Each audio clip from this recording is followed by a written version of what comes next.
Hello, and welcome to the Storytelling with Puck podcast. We will, as always, start with a story. 15 years ago, in an organization that felt like it was not correct for you to draw attention to yourself and away from the mission of what we were doing, I stuffed all of the fun down inside of my long floor-length skirts and complied. But it took away who I really was on the inside. It wasn't until many years later in another situation, another ministry, another organization, that I was running behind one day for teaching a class and all of a sudden grabbed one of my daughter's headbands with a flower on it and stuck it in my hair. And as I showed up for class, everyone raved, "Oh, I love the flower. Oh, that's amazing." And I didn't think anything of it until the following week when I showed up for class without the flower headband. And everyone says, "Where's your flower? That was so cool. You look so great in it." And so I started wearing the flower more and more. And as I did, the Lord brought out to me that He delighted in how I was created to enjoy the fun and the color in my life, that was a part of me that shouldn't be hidden, that shouldn't take away from the mission that He put me in the world to do, but should enhance it. And in fact, actually draws people in to who I am and to ask questions and to be curious about what God's put me here to do. And so now the flowers become something that for me allows me to show up every day and remember that I was created to do this. This is who I am. This is how I get to show up in the world. And not only the freedom to do that, but that this is what is my best worship. Doing exactly what I was created to do as I was created to do it gives me the freedom to do that with all of my heart and serve those people that I was created to serve. You may not have a flower, but there is something about you that is your unique Flamingo Advantage, if you will, that allows you to show up and do what you were created to do in the world. And I hope we get to help you find that.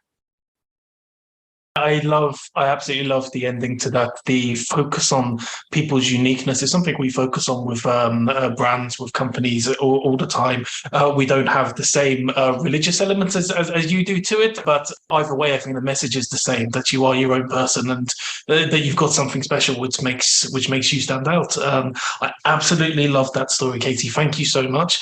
We'll talk a little bit more about it in a second, and we'll also find out more about you because we had a little bit of a conversation before we started, and I'm excited to find out more.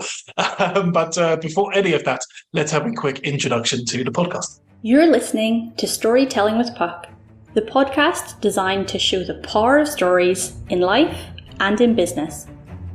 Stories connect us on a deeper level, which is why we'll be sharing, chatting about, and feeling the impact they have on every one of us. Your host, Stefano, is the founder of Puck Creations, and we work with your business to define a clear, consistent, relevant brand which stands out from the crowd. We use that brand to create content that makes your audience think, feel, and take action. Visit puckcreations.com to find out more. Before you do that, I need to ask you all a question. Have you ever seen a flamingo hide? Whether it's on TV or in nature, flamingos always seem to be comfortable with standing out. And our guest today, Katie Hornor, wants you to feel comfortable with standing out too. Katie, I'm going to start by asking you, how do you stand out from the crowd? You've already given us a little taste of that with your flower story. Well, I get to stand out from the crowd in that I am one of the few coaches in my industry that specifically works with those from a more conservative Christian background. It's not to say that we don't welcome anyone else, but the ones that we resonate with the most are in tune with that more conservative Christian message. And it gives us an edge in the industry that says, I can help you because I uniquely understand you. My husband and I were in ministry for a decade as we transitioned into being business owners and expat entrepreneurs. And we had to overcome a lot of the same limiting beliefs and mindset shifts that those who are going into business with those same Christian beliefs have to overcome in order to be successful and to grow their business and their impact in the world. And so in my industry, at least, that's one of the things that sets me apart. And like you said before, it doesn't matter. The religious thing doesn't have to play into, do I find something unique?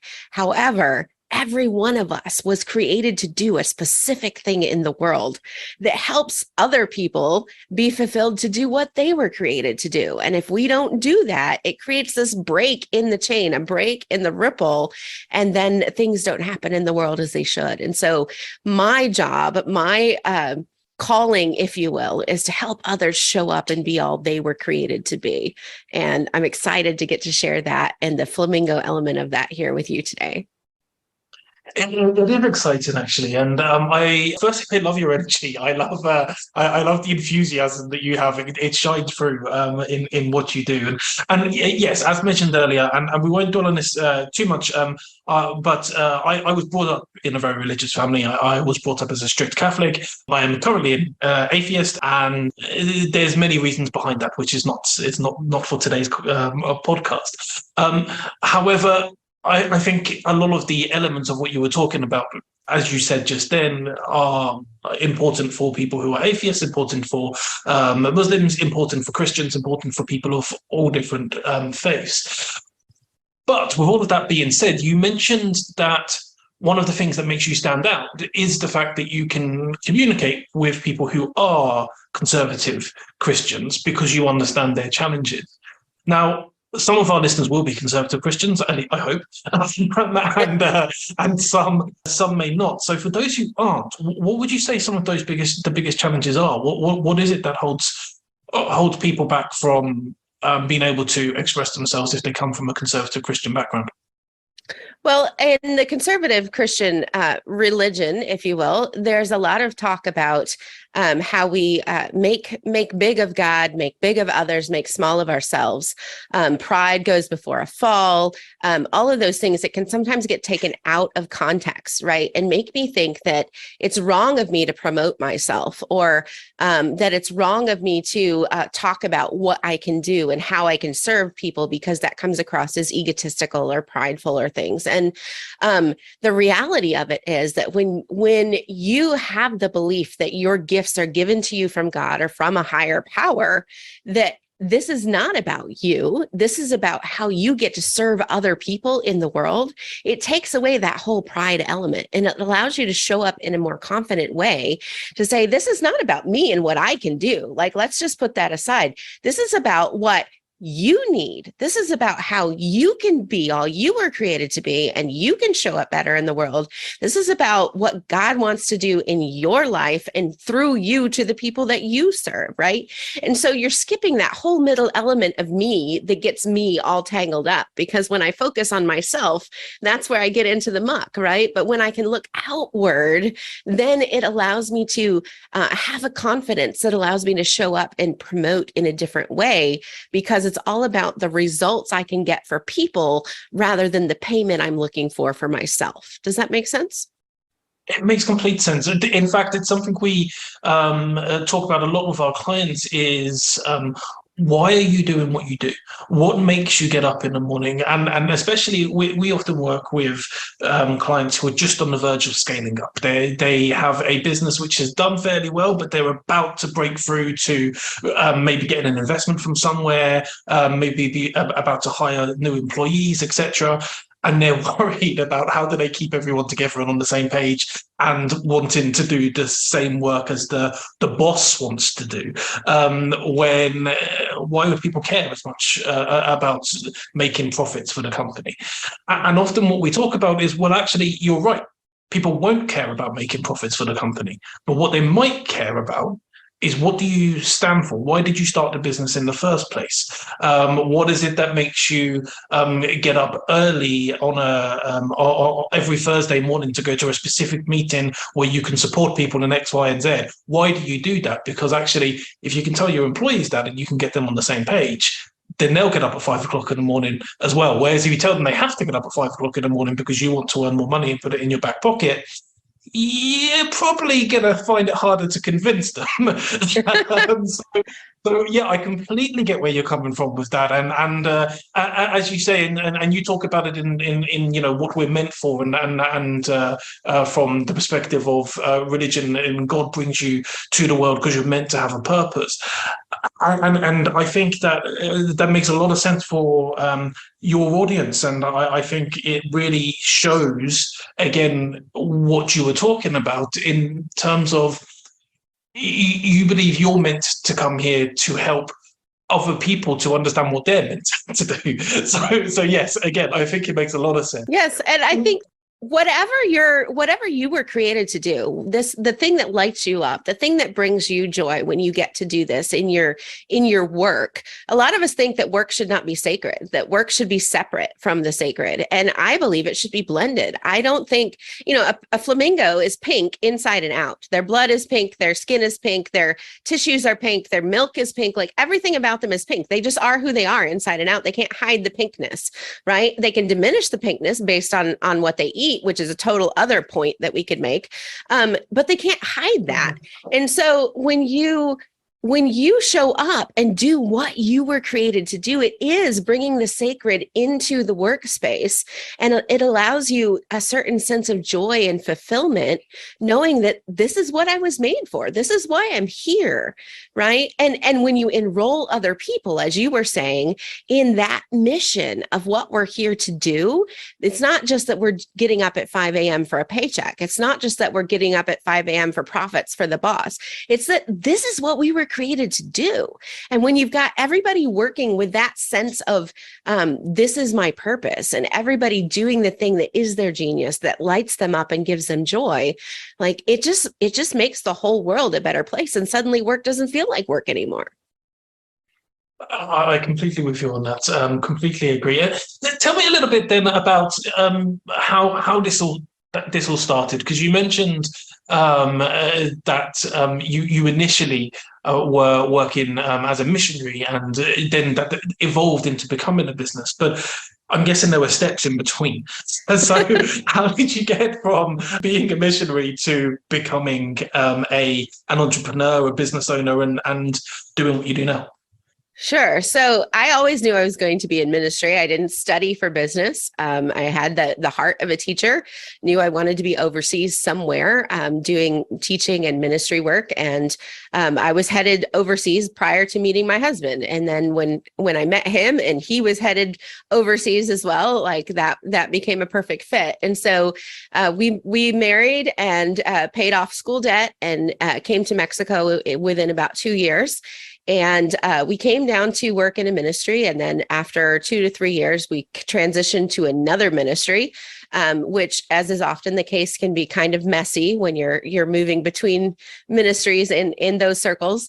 And then in that ministry, that one also sort of fizzled out after a year. And so here we were, a young family, young children, completely donation supported to be in Mexico at that point. We had no work visa. We had no savings. We had no credit cards. Like, we were completely dependent on the people who had said, I believe in what you're doing and we will support you to keep doing this work. And suddenly it was all gone, and we had to figure out what we were going to do. And so we created a business. Our first business was actually a Spanish company, a Mexican company that provided a homeschool curriculum to the Spanish-speaking world. And this particular type of curriculum was a trailblazer curriculum. It didn't exist in Spanish prior to us. And so for 10 years, we kind of pioneered this new curriculum in that space and became leaders and speakers and mentors in the Spanish homeschool space. And a few years into that, we began taking what we learned in growing our own business and teaching it to English-speaking business owners online. And because of the virtual world, we can mentor and coach from anywhere in the world. And so eventually we got to the point where if we could do this from anywhere, where do we want to be? And we knew we wanted to be where we were in Campeche, Mexico. And so that was how the coaching business started. And then 1 year, right after Christmas, we like to take a family trip with our family. And we have 5 children. They're between the ages of 8 and 17 right now. And so this was a number of years ago, but we decided to go out to where the flamingos migrate to in Mexico. It's just a few hours away from us on the coast over in the Gulf of Mexico. And so we took the family out, rented a hotel. We chartered a little fishing boat to go out, because you got to go out through the ocean and then turn into the river and go upriver. There's crocodiles, there's mangroves, there's, all this stuff. And as we turned the corner and go up into the river, it was like an unearthly feeling. It was like you were walking into a movie set or something, because in front of you was just this big expanse of blue water. And on the sides, the green of the trees, and then above you, the blue of the sky. And right in the middle, that looked from a distance like pink, fluffy cotton balls, it was just pink fluffs everywhere. And like, I mean, you can see flamingos in a zoo, or you've seen them on TV, I'm sure. And so you can picture this in your head, what they look like up close. But from a distance, it was just the coolest sight to see all these dots of pink out in the middle of this expanse of blue and green. And it was just fascinating to me because I'd never seen them in that environment before. And the closer we got to them, I thought, oh, well, they're going to, as they hear the motor, they're going to get all excited. And they were not. Like, they did not care that we were there. They were not scared. They were not in a hurry to get away from us. Like, they were just there. And then, like, there's crocodiles in the river, like, we were not getting out of the boat. And there they were standing in the water, like, not even concerned about this, and it just really impressed me with the amazingness of this bird that I'd never given two thoughts before. And the more I thought about it after that trip, the more the analogies kept coming of how a flamingo is so much like a business owner, in that, you are what you eat. The more that they eat, the more color they get from their food. And that shows on the outside what they're eating on the inside. The more we put into our own hearts and heads, that influences how we act and respond and choices we make on the outside. They can't hide who they are. There was no hiding the pinkness that day, and a lot of business owners I know think they need to hide when they should be proud of who they are and proud of the colors they're showing on the outside. Living in community, flamingos can't exist by themselves. They would die off if they were not in community. And as business owners, so many of us need community as well. There's a natural leader in every group of flamingos. And, there's a natural leader in your business or in the community that you align yourself. So many different lessons just kept coming and coming and coming.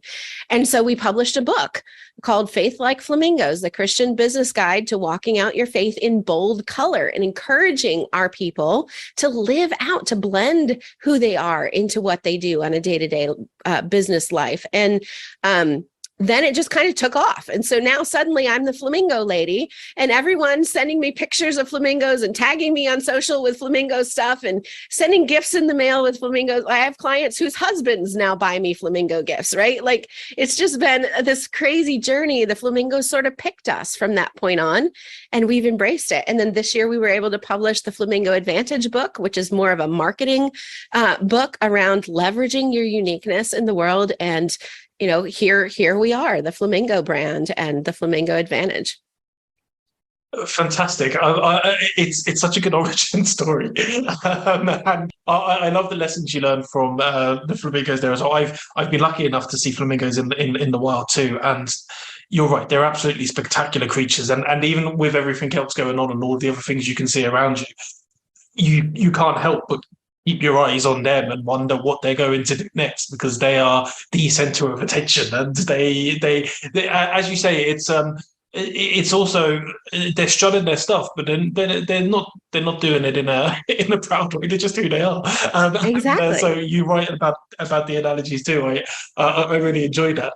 When you were explaining that, you mentioned how you then took that out to the world. You wrote the book, which is fantastic, and started speaking to your clients and explained to them about how it's okay to be more flamingo, like.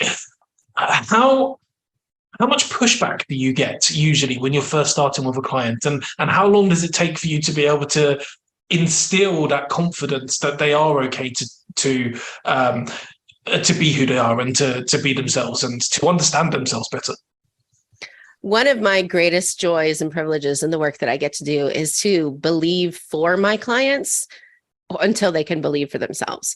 And it varies, how long does it take per client? I don't know if I have an average. It varies per person depending on where they are when they come to us. But it is absolutely a joyful experience to watch them blossom under that confidence when they come back to the truth of yes, I was created for this. And yes, the people who I'm fearing judgment from or fearing criticism from are probably not my right fit clients. Those people are waiting for me to show up and reach them, and to be able to walk someone down that path of awareness and acknowledgement, and to see that confidence grow is it's one of the best things in the whole world. I can imagine. To counter that, the best things in the whole world part that you just mentioned, just because you mentioned something else during that answer, which was the word fear. How important is fear, and how much of a role does it play in our lives and in our business? How much do you think it plays in our lives and our business? I think fear is important to acknowledge and to work with. I don't think it's something that needs to control us. Fear is one of the three natural negative emotions that we have. And I believe that we were given that on purpose. There's anger, fear, and contempt would be the three main negative emotions that we have. And each of them serve a purpose. But as with most things, it's when we take it to an extreme or allow it to control us that we end up having issues, right? And so in my own life, fear of man has been a big thing for me to overcome. I feared judgments. I feared criticisms. I wanted to be the one who was approved by everyone and loved by everyone. And, I wanted to, and a lot of entrepreneurs are this way as they start out. I want to serve everyone, right? And so any negativity, any criticisms, any contradictions to what I'm trying to do can be taken very personally and turn into this big fear of man or fear of judgment. And I had to really realize that just like a flamingo, my voice is unique. Every single bird has their own unique voice, their own unique tone. And that's how the other flamingos recognize them. And I have a unique voice, and you have a unique voice, Stefano. Every one of us has a unique voice that's going to resonate with the birds out there in society who need to follow us, right? And the ones who don't resonate with that voice, that's okay. There's another leader being prepared for those people. There's somebody else that can help them. But I need to focus in on the ones that are hearing me and following me and really be the leader that they need to be, right? And once I learned that I didn't have to save the whole world, that I was created to help some, and I can focus in on those some, that really helped to overcome that emotion of fear and give me again that confidence in knowing this is what I'm here to do and this is who I'm here to help, and getting more clear on that so that I could step out and not let the fear become one of those extremes that would control everything I did. I like that you're focusing on what you can do rather than what you can't do, which is I think that's a beautiful way to be. It's a great way to. It's difficult, and so I can understand why, as you say, it's different for every client. But I can understand why for some clients it can take a while to get them into that space. And I like how you put the idea that you're there to believe for them while they while they're learning to believe in themselves. I like that a lot. So. You mentioned earlier that you have 5 kids, which is I'm the youngest of 6, and so I always feel sorry for my parents. But oh no, we love them. Our kids are our favorite people. They're my favorite people to spend time with. Now that they're old enough to think and reason and have their own ideas and arguments, we just have fabulous family discussions and fun times, and yeah, it's great. The reason I was mentioning them is I was wondering, especially some of the older kids, what do they think about the business, and what do they think about the flamingo idea, and does that resonate in their lives as well sometimes, and how they, I guess, approach studying and approach meeting friends and all of that kind of stuff. Well, we have home educated for the majority of the time that we've lived in Mexico. So, our oldest was born in the States, but they were born here. And so for the most part, they don't know anything different. They see different and are comparing themselves to other friends and their families and things. And they're beginning to recognize now that they're, the 14, 15, 17-year-old they're beginning to recognize how good they have it now, I think, in terms of just being more laid back and being able to pursue the studies that interest them and things like that. And they do work in the business. Our oldest is an artist, and she did the cover art for Faith Like Flamingo's book. Our second oldest is a graphic designer. She draws more cartoon style and does YouTube editing for us in the business. Our 14-year-old is apprenticing right now with me on the accounting side of the business and learning to do the books and the numbers and things, not because we have a design for them to necessarily carry on a family business, but because they're all learning skills that are in their set of interest and skills that will be marketable skills, and they'll be able to have a job sooner than other people because they've had that training. And so they do work very closely with us most days and see the ups and downs of the business, and get to sit in on certain client calls, and hear as we're coaching and working people through this. And the discussions that we have afterwards are always fascinating as they are putting two and two together and, creating their own opinions of how the world works. And some of their comments have been really huge to see, like, oh, they were listening, that does make sense to them. And I really feel like they're going to be a lot better off as an adult than I was, because they've been included in these ways and the things that we're learning as adults. That's an interesting point that you make. There's different ways, and I'm not a person to judge how people are brought up, but there are different ways that people are brought up. And I think for a lot of people in my generation and in the UK, we were brought up to follow, I guess, rather than to give our own opportunities to lead. And so we were brought up to do things the way that, as you say, we were told to do things. And that's not just at home, that's also in school. I know your kids are home taught, but for me going into school, especially the younger years of school, there was very much a kind of doctrine of how you should behave, how you should study.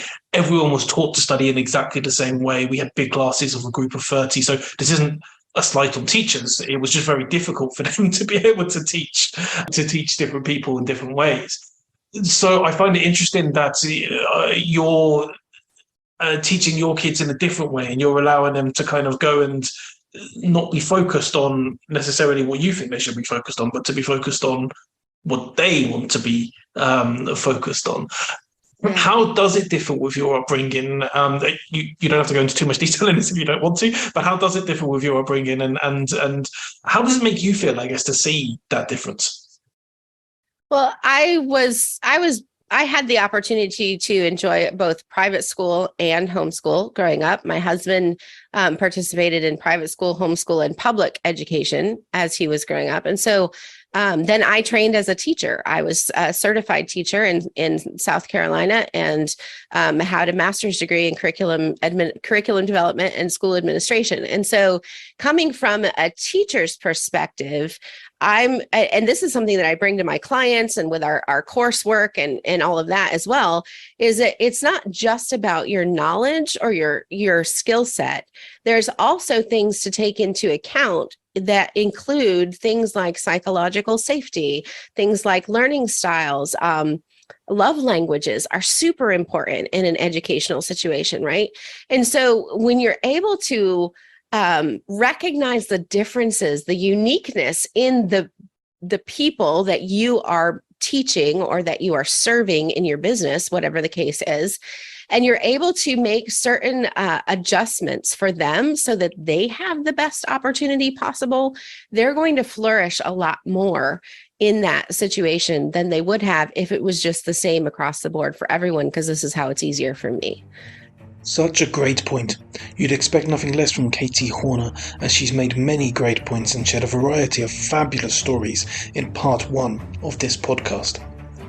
Actually, Katie will be talking a lot more about stories in the second half, and we will, of course, have a story by Puck Creations.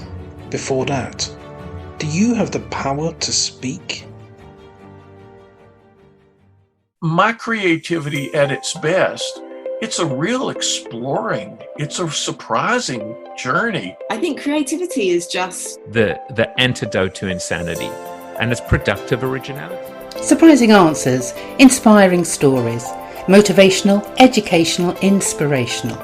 Wise words with Power to Speak the podcast. Find us on your favourite podcast platform or watch on YouTube at Power to Speak the podcast with me, Jackie Goddard. The public education systems and even a lot of the private ones, because of the amount of students that you have, they have to do things in certain ways. A lot of times there has to be this sort of everyone gets treated like this just because of the sheer number of people that you're dealing with, right? Exactly. But I have always believed that the best way to prove that you've learned something is to teach it to somebody else, not to get an A on a test or to memorize and repeat something. And so with our children, we've sort of been test averse in our homeschool in that we want to have discussions with them. We want to see them teaching another sibling or a friend how to do something. We want to see them explaining to grandparents what they just did, or what they've learned. And really giving them an opportunity then to internalize and process and then give back out that information in a way that makes sense for them, because they are very different. And by, there's certain things they all have to do. Like we have a list of 200 books they have to read during high school in order to qualify for graduation from our homeschool. And some of the titles are titles that mom and dad pick. Everybody has to read these. Certain history ones, certain apologetics, certain literature ones, things like that. But then a lot of the others, they're free to choose those titles based on their interest and what would you like to study, and our senior this year has done 2 or 3 years of historical like Middle Ages history. And she's interested in fashion and dress because she's more artsy. And so combining those interests with her history and with her science and with her art classes so that she can delve into and develop those skills is super important. And then how do they learn? Some of our kids read actual books. Some of our kids prefer audiobooks because they're auditory learners, right? And being able to customize this in your programs as a business or in the way that you train your employees, right? And providing different formats for people to learn what they need to learn, providing different ways of evaluating have they learned and can they do is super, super important to the success of your program, to their success as a person and the results that they get, and ultimately, to the success of their business. And so I feel like we're doing a better job for our kids than we were given, not to slight parents or systems that we were involved with, but just because of the things that we've learned and the tweaks we've been able to make and how we train our kids. I think they're going to have a much better opportunity in the future than we did. That makes a lot of sense. And I think that individualism you talk about, again, which goes through everything you've talked about today, from the business to how you look after your kids and to, I guess, the forward-thinking way that you're speaking to clients and coaching them. I think that's really important. I know a dear friend of mine had 2 kids, one who was very, very academic in the more traditional sense and very happy to read all of the books, to do all of the maths questions easily, to constantly be studying and not wanting to do much else. And the other child was not really into academia at all, and didn't ever pick up a book, never wanted to read anything. Instead of punishing the child for not wanting to read, she got them a whole load of magazines about sport because they were really, really into sport. And so that was the way that she taught the kid to read.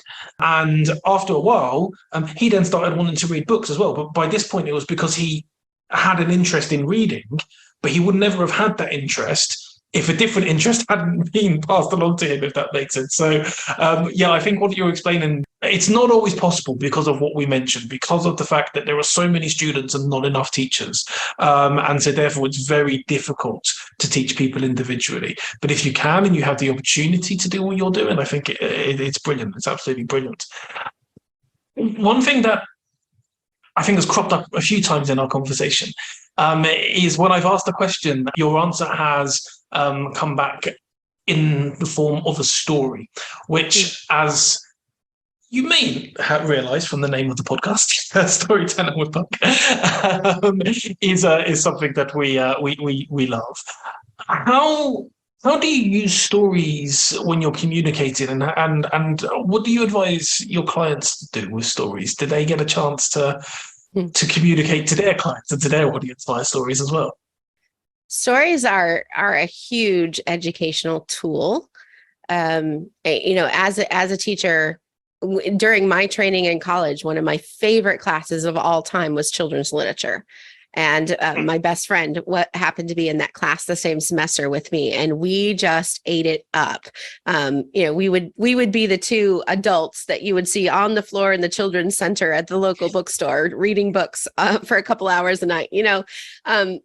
Just because there's so much depth in a story, and especially in a children's story. I think it was C.S. Lewis that said a story that is good for a child is good for an adult, right? And it is something. There's something about hearing a lesson given through the eyes and experiences of someone else that makes it applicable to me, right? And so, as I'm helping my clients with marketing and client experience, story plays a big part in how we communicate those lessons that we're trying to teach, or how we enroll someone into taking that next right step for them in their business.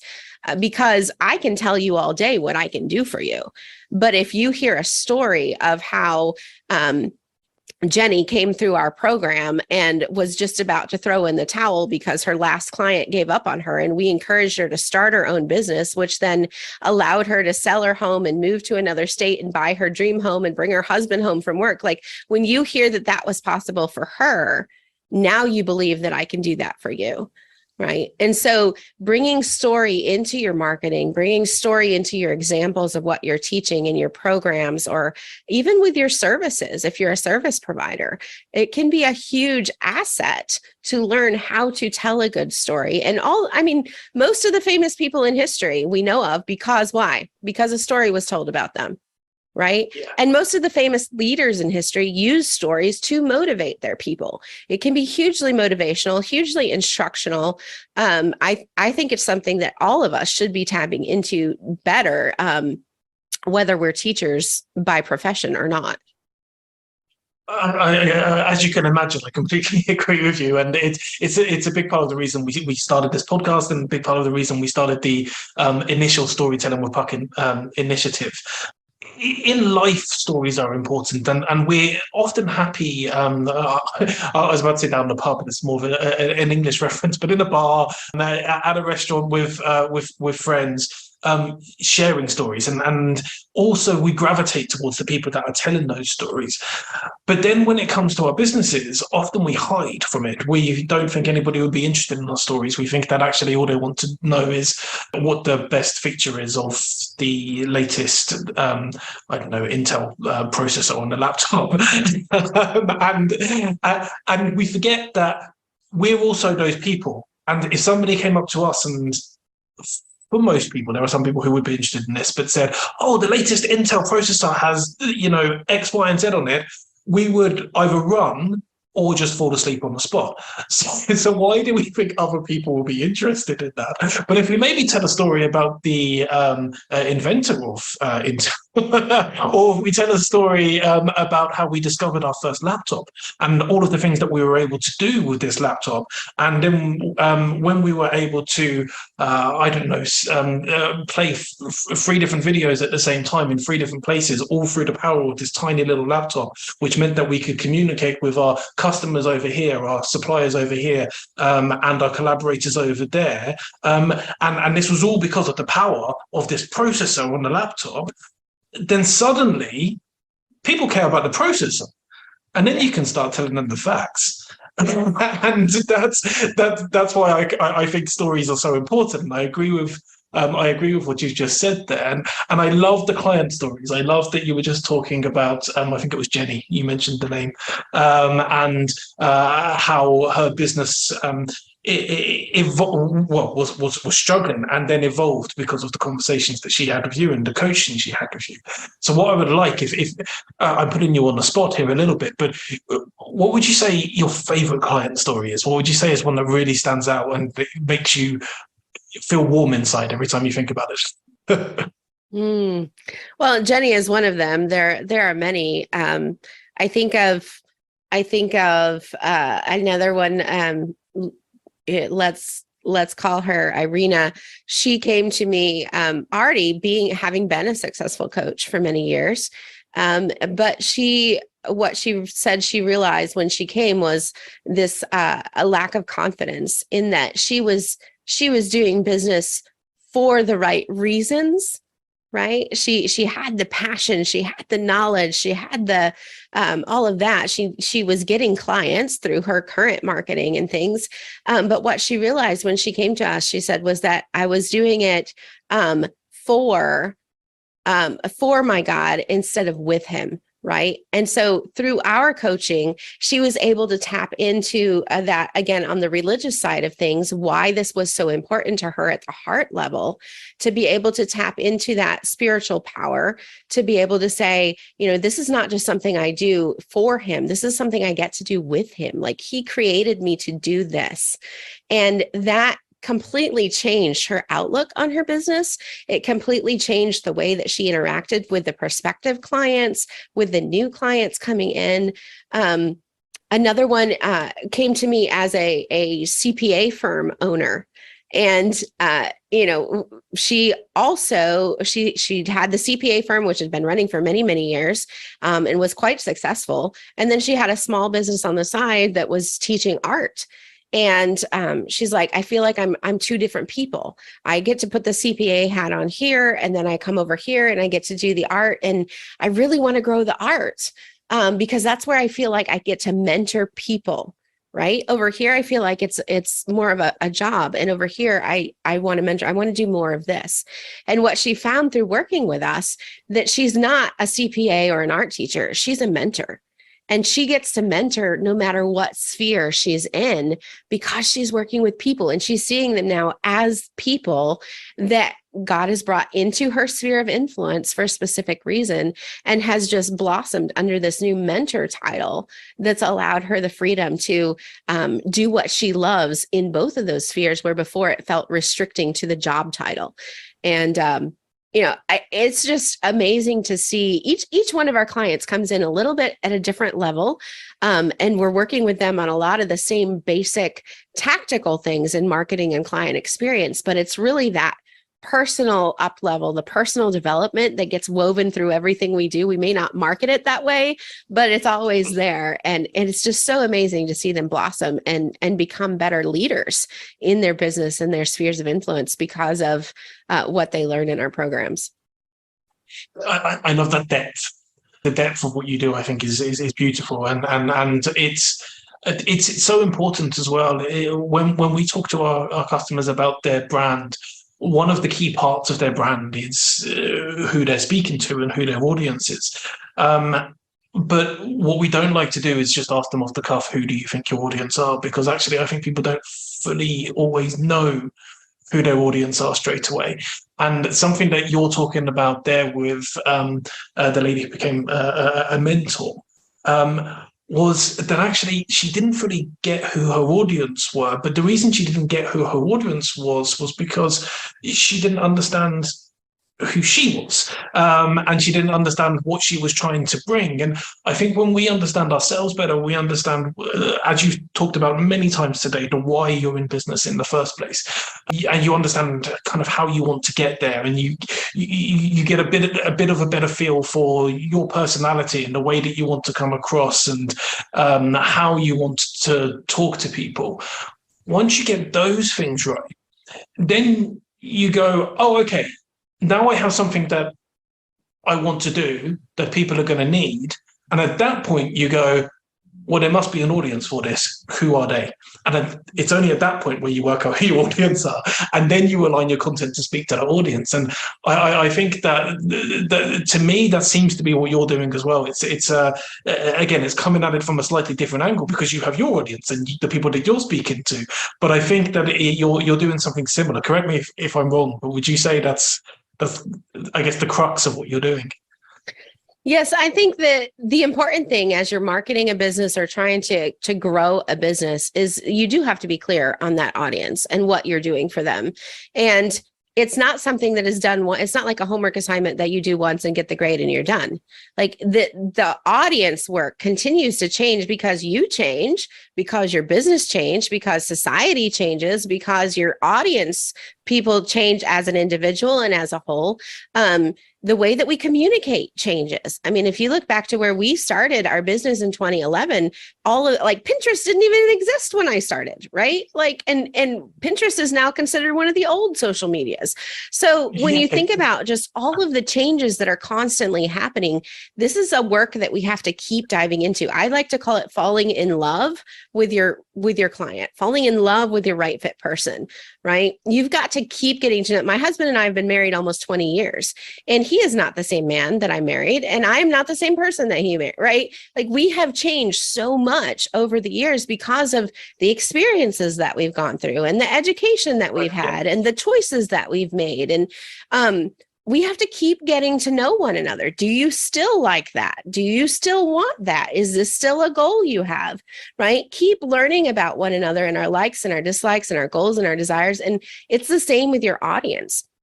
You have to continue to get to know them, continue to dive in deep. What are they thinking and what are they feeling and what are they fearing and where are they hanging out and all of that. And then once you're clear on those things, and then you can be clear on how the offer that I'm making them should be presented in a way that helps them take the next right step for them, whether that's me or whether that's someone else.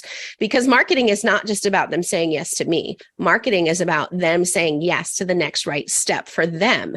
So I need to present what I offer in a way that's clear enough that if it is right, they know it's right and they're all in, or that they know it's not for them and that's sufficiently clear enough for them to look for help somewhere else. Both of those are a win. I completely agree that both of those are a win. And I think it's a really good point to let our listeners leave with that in their minds and to have that idea. But before they leave, I shouldn't have said that too soon. We're not running them off. No, don't run away just yet, but just keep that in your heads. I know for certain after this conversation that we're going to have lots of listeners who are going to want to find out more, want to find out if you are the perfect fit for them and you are the perfect coach for them. So where can they find you? Of course, you can connect with me at theflamingoadvantage.com. Grab a free copy of our book, pay shipping and handling there, get on one of our email lists, send us an email. However we can help, we'd be happy to help you. Absolutely perfect. Thank you. And we'll put that on the show notes. And also if you have any other links, etc., we'll put all of those on there on the show notes too. But it genuinely has been such a pleasure to speak with you. I have been educated and entertained. So thank you so much, Katie. It's been a pleasure, Stefano. Thank you. We will, as always, finish with a story from Pug Creations. Walking towards the junction, Jack saw two men on a moped abruptly stop. They turned to two ladies opposite and sneered, before shouting, screaming. Their words were full of vitriol and racism. Go back to where you came from. Take that off your head. Jack started shaking involuntarily. He took a second to compose himself and gave a reassuring wink to the abused ladies. The two men saw Jack and started moving away. They were quick, but thankfully Jack's moped was parked just in the right place. He jumped on and weaved through the traffic. The rider in front was fast, and he knew how to maneuver his bike. Footpaths were no obstacle to him. They were just a getaway path. But Jack was ready. He knew these streets better than most, so he pursued the men to a dead end. they had no way of riding back past Jack, so they got off the bike and took out their knives. Jack laughed, which sent the fear of God into them. But they didn't back down. They attacked Jack with everything they had. Jack subdued them and gave them a good old-fashioned beating, before waking up and realizing he was still stood on the side of the road, helpless. Jack caught a glimpse of one of the women across the street. She had a tear streaming down her eye, connecting directly with a cut where one of the men had just scratched her with some keys. Jack thought for a second about how much the salty tear would sting. Then he came back to reality. The women were being taken care of by a group of 5, maybe 6 people, who had all rushed past Jack to help. Nobody thought it was a good idea to chase these idiots. They called the police and made sure the ladies were okay. Jack turned on a sixpence and went back the way he came. It was the opposite way to his home, but he didn't care. He'd probably watch another superhero film tonight, but that moment proved he was no superhero. There weren't any superheroes. But there were heroes. Not one of them wore a cape. Not one of them got into a fight. Yet each one showed kindness and compassion. Jack, he froze. This was the moment Jack decided he would no longer strive to be a superhero. He'd aim to be an exceptional human instead. You've just been listening to an episode of the Storytelling with Puck podcast. Your support keeps our podcast going, so please leave us a 5-star review wherever you listen. Subscribe to keep up to date with the latest episodes, and never forget the importance of sharing your stories.